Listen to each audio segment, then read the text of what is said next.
ओम शांति। 29 जुलाई 2025 के ईश्वरीय महावाक्य है। पहले सुनते हैं मुरली के मुख्य पॉइंट्स। बाबा ने कहा, बाप बगीचे का बागवान है, हम माली हैं, हमें आत्माओं को फूल बनाना है। बाबा ने कहा, माया रूपी बिल्ली स्मृति का दीपक बुझा देती है, इसलिए सहज रहना है। ये Brahma Saraswati king and queen of flowers हैं, हमें उन्हीं जैसा बनना है।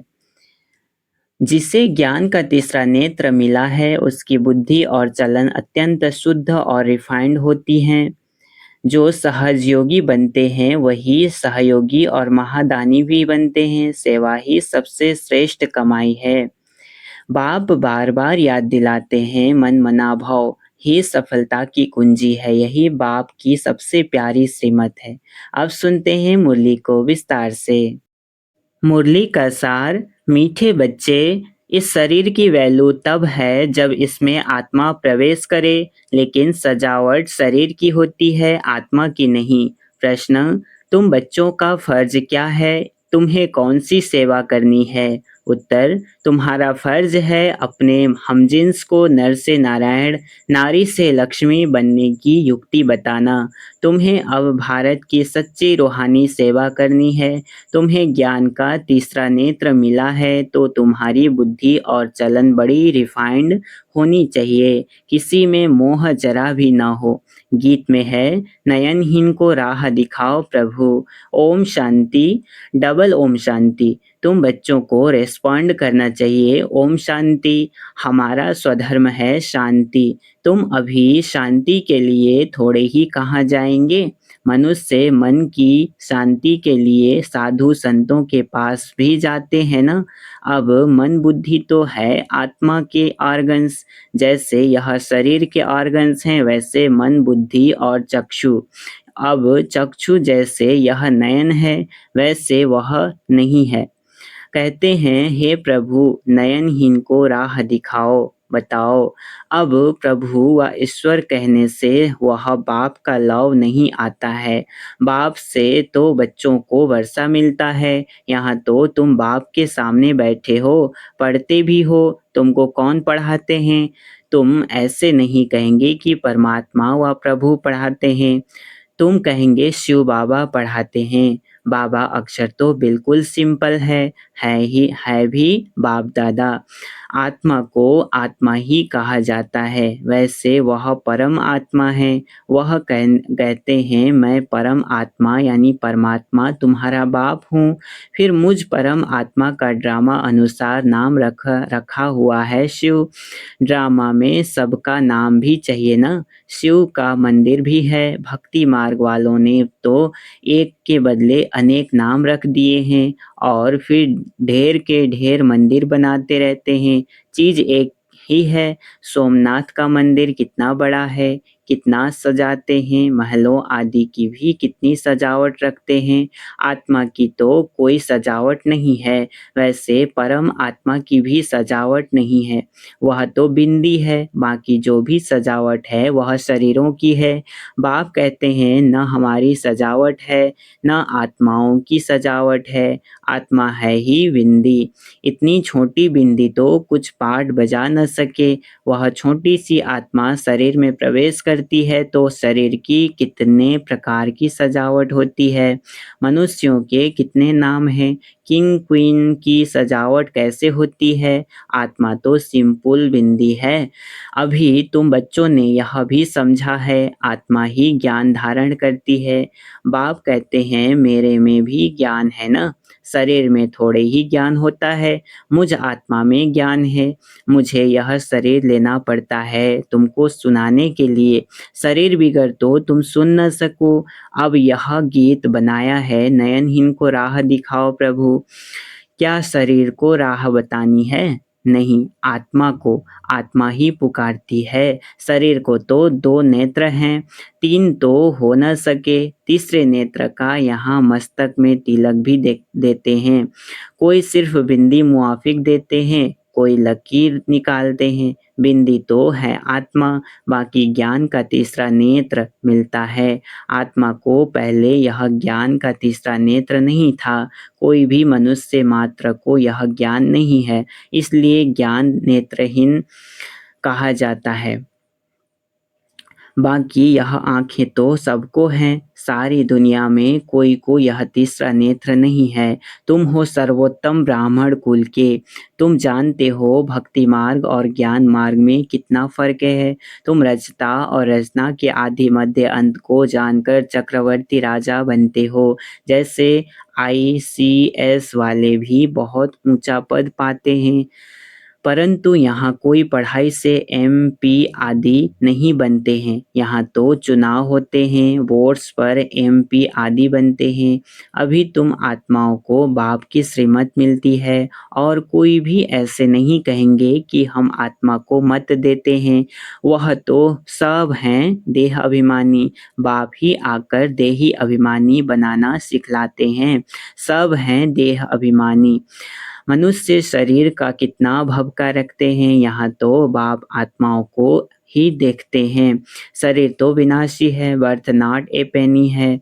जानवरों की तो फिर भी खाल आदि बिकती हैं, मनुष्य का शरीर तो कोई काम में नहीं आता। अब बाप आकर वर्थ पाउंड बनाते हैं।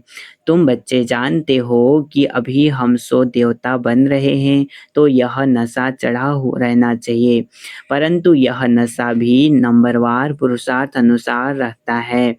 धन का भी नशा होता है ना। अभी तुम बच्चे बहुत धनवान बनते हो, तुम्हारी बहुत कमाई हो रही है, तुम्हारी महिमा भी अनेक प्रकार की है।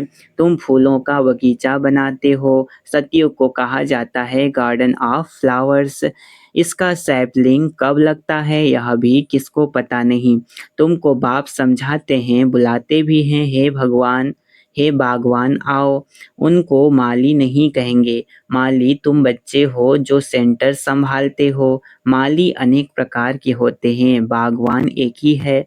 मुगल गार्डन के माली को पगार भी इतना बड़ा मिलता होगा ना। बगीचा ऐसा सुंदर बनाते हैं जो सब देखने आते हैं। मुगल लोग बहुत शौकीन होते थे, उनकी स्त्री मरी तो ताजमहल बनाया, उनका नाम चला आता है। कितने अच्छे अच्छे यादगार बनाए हैं। तो बाप समझाते हैं मनुष्य की कितनी महिमा होती है।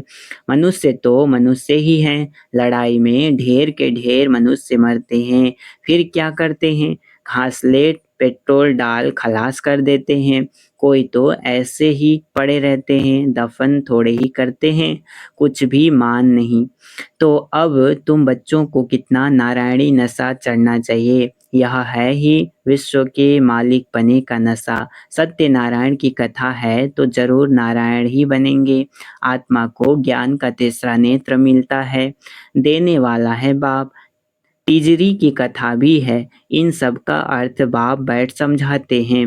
कथा सुनाने वाले कुछ भी नहीं जानते, अमर कथा भी सुनाते हैं। अब अमर कथा अमरनाथ पर कथा कहाँ दूर दूर जाते हैं, बाप तो यहाँ आकर सुनाते हैं। ऊपर तो सुनाते नहीं हैं, वहाँ थोड़े ही पार्वती को बैठ अमर कथा सुनाई। यह कथाएं आदि जो बनाई हैं यह भी ड्रामा में नूंद है, फिर भी होगा। बाप बैठ तुम बच्चों को भक्ति और ज्ञान का कंट्रास्ट बताते हैं। अभी तुमको ज्ञान का तीसरा नेत्र मिला है, कहते हैं ना, हे प्रभु अंधों को राह बताओ। भक्ति मार्ग में पुकारते हैं, बाप आकर तीसरा नेत्र देते हैं, जिसका कोई को पता नहीं है सिवाय तुम्हारे। ज्ञान का तीसरा नेत्र नहीं है तो कहेंगे चूचा धुंधकारी। आंखें भी कोई की कैसी होती है ना, कोई की बहुत शोभावान आंखें होती हैं, फिर उस पर इनाम भी मिलता है, फिर नाम रखते हैं मिस इंडिया, मिस फलानी। तुम बच्चों को अब बाप क्या से क्या बनाते हैं, वहाँ तो नेचुरल ब्यूटी रहती है। श्री कृष्ण की इतनी महिमा क्यों है, क्योंकि सबसे जास्ती ब्यूटीफुल बनते हैं। नंबर 1 में कर्मातीत अवस्था को पाते हैं, इसलिए नंबर 1 में गायन है। यह भी बाप बैठ समझाते हैं। बाप बार बार कहते हैं हैं बच्चे मन मना भव, हे आत्माएं अपने बाप को याद करो, बच्चों में भी नंबरवार तो है ना। लौकिक बाप को भी समझो, 5 बच्चे हैं, उनमें जो बहुत सयाना होगा उनको नंबर 1 रखेंगे। माला का दाना हुआ ना, कहेंगे यह दूसरा नंबर है, यह तीसरा नंबर है। एक जैसे कभी नहीं होते हैं, बाप का प्यार भी नंबरवार होता है। वह है हद की बात, यह है बेहद की बात। जिन बच्चों को ज्ञान का तीसरा नेत्र मिला है, उनकी बुद्धि और चलन आदि बड़ी रिफाइन होती है। एक किंग ऑफ फ्लावर होता है तो यह ब्रह्मा और सरस्वती किंग क्वीन फ्लावर ठहरे। ज्ञान और याद दोनों में तीखे हैं। तुम जानते हो हम देवता बनते हैं, मुख्य 8 रत्न बनते हैं। पहले पहले है फूल, फिर युगल दाना ब्रह्मा सरस्वती। माला सिमरते हैं ना, वास्तव में तुम्हारा पूजन नहीं है, सिमरण है। तुम्हारे ऊपर फूल नहीं चढ़ सकते हैं। फूल तब चढ़े जब शरीर भी पवित्र हो। यहाँ कोई का भी शरीर पवित्र नहीं है। सब विष से पैदा होते हैं, इसलिए विकारी कहा जाता है। इन लक्ष्मी नारायण को कहते ही हैं संपूर्ण निर्विकारी। बच्चे तो पैदा होते होंगे ना, ऐसे तो नहीं कोई ट्यूब से बच्चा पैदा हो जाएगा। यह भी सब समझने की बातें हैं। तुम बच्चों को यहाँ 7 रोज भट्टी में बिठाया जाता है। भट्टी में ईंटें कोई को पूरी पक जाती है, कोई तो पूरी पक जाती है, कोई कच्ची रह जाती है। भट्टी का मिसाल देते हैं। अब ईंट की भट्टी का थोड़े ही शास्त्रों में वर्णन हो सकता है। फिर उसमें बिल्ली की भी बात है। गुलब गुलबकावली की कहानी में भी बिल्ली का नाम दिखाया है। दीवे दीपक को बुझा देती है थी। तुम्हारी भी यह हाल होता है ना। माया बिल्ली विघ्न डाल देती है, तुम्हारी अवस्था को ही गिरा देती है। देह अभिमान है पहला नंबर, फिर और विकार आते हैं। मोह भी बहुत होता है। बच्ची कहे मैं भारत को स्वर्ग बनाने की रूहानी सेवा करूंगी। मोहवश माँ बाप कहते हम अलाउ नहीं करेंगे। यह भी कितना मोह है। तुम्हें मोह की बिल्ली या बिल्ला नहीं बनना है। तुम्हारी एम ऑब्जेक्ट ही यह है। बाप आकर मनुष्य से देवता, नर से नारायण बनाते हैं। तुम्हारा भी फर्ज है अपने हमजिन्स की सेवा करना, भारत की सर्विस करना। तुम जानते हो हम क्या थे, क्या बन गए हैं। अब फिर पुरुषार्थ करो राजाओं का राजा बनने के लिए। तुम जानते हो हम अपना राज्य स्थापन करते हैं। कोई तकलीफ की बात नहीं। विनाश के लिए भी ड्रामा में युक्ति रची हुई है। आगे भी मुसलों से लड़ाई लगी थी। जब तुम्हारी पूरी तैयारी हो जाएगी, सब फूल बन जाएंगे, तब विनाश होगा। कोई किंग ऑफ फ्लावर हैं, कोई गुलाब, कोई मोतिया हैं। हर एक अपने को अच्छी रीति समझ सकते हैं कि हम अक हैं व फूल हैं। बहुत हैं जिनको ज्ञान की कुछ धारणा नहीं होती है। नंबरवार तो बनेंगे ना, या तो बिल्कुल हाईएस्ट या तो बिल्कुल लोएस्ट। राजधानी यहाँ ही बनती है। शास्त्रों में तो दिखाया है पांडव गल मरे, फिर क्या हुआ कुछ भी पता नहीं। कथाएं तो बहुत बनाई हैं, ऐसी कोई बात है नहीं। अभी तुम बच्चे कितने स्वच्छ बुद्धि बनते हो। बाबा तुमको बहुत प्रकार से समझाते रहते हैं। कितना सहज है, सिर्फ बाप को और वर्षे को याद करना है। बाप कहते हैं मैं ही पतित पावन हूँ। तुम्हारी तुम्हारी आत्मा और शरीर दोनों पतित हैं। अब पावन बनना है। आत्मा पवित्र बनती है तो शरीर भी पवित्र बनता है। अभी तुमको बहुत मेहनत करनी है। बाप कहते हैं बच्चे बहुत कमज़ोर हैं, याद भूल जाती है। बाबा खुद अपना अनुभव बताते हैं। भोजन पर याद करता हूँ, शिव बाबा हमको खिलाते हैं, फिर भूल जाते हैं, फिर स्मृति में आता है। तुम्हारे में भी नंबरवार पुरुषार्थ अनुसार हैं। कोई तो बंधन मुक्त होते हुए भी फिर फंस मरते हैं। धर्म के भी बच्चे बना देते हैं। अभी तुम बच्चों को ज्ञान का तीसरा नेत्र देने वाला बाप मिला हुआ है। इनको फिर नाम दिया है तिजरी की कथा, अर्थात तीसरा नेत्र मिलने की कथा। अब तुम नास्तिक से आस्तिक बनते हो। बच्चे जानते हैं बाप बिंदी है, ज्ञान का सागर है, वह तो कह देते नाम रूप से न्यारा है। अरे ज्ञान का सागर तो जरूर ज्ञान सुनाने वाला होगा ना। इनका रूप भी लिंग दिखाते हैं, फिर उनको नाम रूप से न्यारा कैसे कहते? सैकड़ों नाम रख दिए हैं। बच्चों की बुद्धि में यह सारा ज्ञान अच्छी रीति रहना चाहिए। कहते भी हैं परमात्मा ज्ञान का सागर है, सारा जंगल कलम बनाओ तो भी अंत नहीं हो सकता है।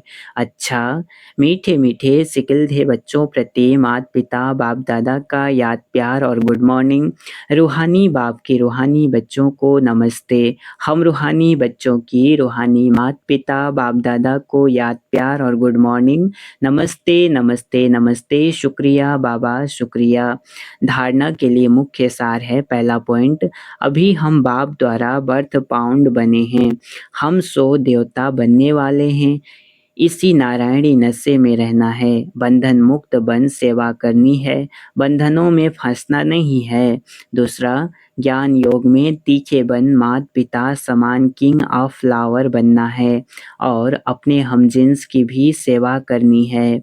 वरदान याच का, अपने सर्व खजानों को अन्य आत्माओं की सेवा में लगाकर सहयोगी बनने वाले सहज योगी भव। अपने सर्व खजानों को अन्य आत्माओं की सेवा में लगाकर सहयोगी बनने वाले सहज योगी भव। विस्तार, सहज योगी बनने का साधन है सदा अपने को संकल्प द्वारा, वाणी द्वारा और हर कार्य द्वारा विश्व की सर्व आत्माओं के प्रति सेवाधारी समझ सेवा में ही सब कुछ लगाना। जो भी ब्राह्मण जीवन में शक्तियों का, गुणों का, ज्ञान का व श्रेष्ठ कमाई के समय का खजाना बाप द्वारा प्राप्त हुआ है, वह सेवा में लगाओ अर्थात सहयोगी बनो, तो सहज योगी बन ही जाएंगे। लेकिन सहयोगी वही बन सकते हैं जो संपन्न है। सहयोगी बनना अर्थात महादानी बनना। स्लोगन है आज का, बेहद के वैरागी बनो तो आकर्षण के सब संस्कार सहज ही खत्म हो जाएंगे। बेहद के वैरागी बनो तो आकर्षण के सब संस्कार सहज ही खत्म हो जाएंगे। अव्यक्त इशारे, संकल्पों की शक्ति जमा कर श्रेष्ठ सेवा के निमित्त बनो।